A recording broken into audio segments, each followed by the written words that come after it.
October 20th marks World Osteoporosis Day, a day created to increase awareness and empower women to prioritize their bone health. While menopause is becoming more widely discussed, there's still little talked about around the impact it can have on their bones, often leading to osteoporosis. Trailblazers like Laura Rink and orthopedic surgeon Dr. Shannon Carpenter, who join us this morning, are speaking up on this important health issue. Welcome. Thank you. Thanks for having us. Laura, can you talk about your experience of living with osteoporosis and how you felt when you were diagnosed? Oh, sure. Absolutely. So my journey started in 2022.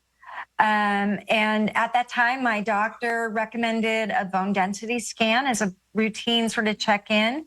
As a woman in my 50s, I was physically active. I led a very healthy lifestyle. So I was pretty surprised when my bone density scan came back and the results were a negative 4.0. Oh and my at goodness. the time, I didn't know what that meant. Yes, you know what that means. I didn't know what that meant. And your viewers may not know what it meant. So I asked my doctor and he said, well, look, that's a number that we see more typically with a 90-year-old woman, not a woman in her 50s. Dr. Carpenter, can you tell us a little bit about osteoporosis and the risks associated with the condition? Of course. So first I want to say thank you to Amgen for helping us partner and bring this important message to your viewers. But osteoporosis is a progressive condition, like Laura said, where you can lose bone strength leading to fractures.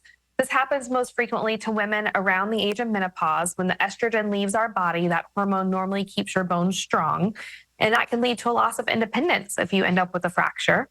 Most people are surprised by how common the disease is. It actually is responsible for more hospitalizations per year than breast cancer, heart disease, or stroke, yet it's not talked about nearly as frequently as those other diseases.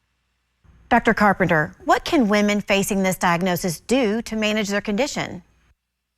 Yeah, I think the very first thing, if you are diagnosed with osteoporosis, is just to understand there's no shame around that diagnosis. It's not that you've done anything wrong or that, you could have done anything differently necessarily, but you do want to talk to your doctor about treatment options. Now, I'm an orthopedic surgeon who specializes in bone health. I'm not Laura's doctor, but I am a doctor, and there are other doctors like me out there, like endocrinologists, rheumatologists, primary care doctors, and even other orthopedic surgeons who are interested in and can help you develop a treatment plan for your bone health. There are treatment options out there that can help improve your bone strength and help you prevent fractures. While a healthy lifestyle is important and calcium, vitamin D, exercise are all an important part of bone strengthening, you want to be sure that you're actually on a treatment that's helping move the needle and help prevent fractures. So speak to your doctor about that and be proactive. Laura, what advice would you give women looking to take control of their osteoporosis?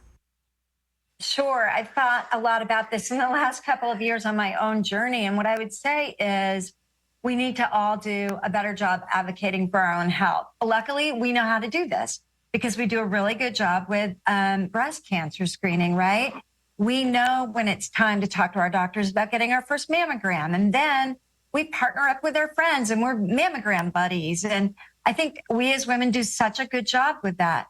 I think we need to think about bone density scans exactly the same way. A bone density scan is essential to our well-being and our bone health. And I think that we as women need to, advocate around osteoporosis. That looks like talking to your doctor, demanding a bone density scan, which is a very simple and easy test to get. Gives us so much information about our bone health. Finally, where can our audience go for more information? There's really great information at buildingyourbones.com. Thanks for joining us. Thank you.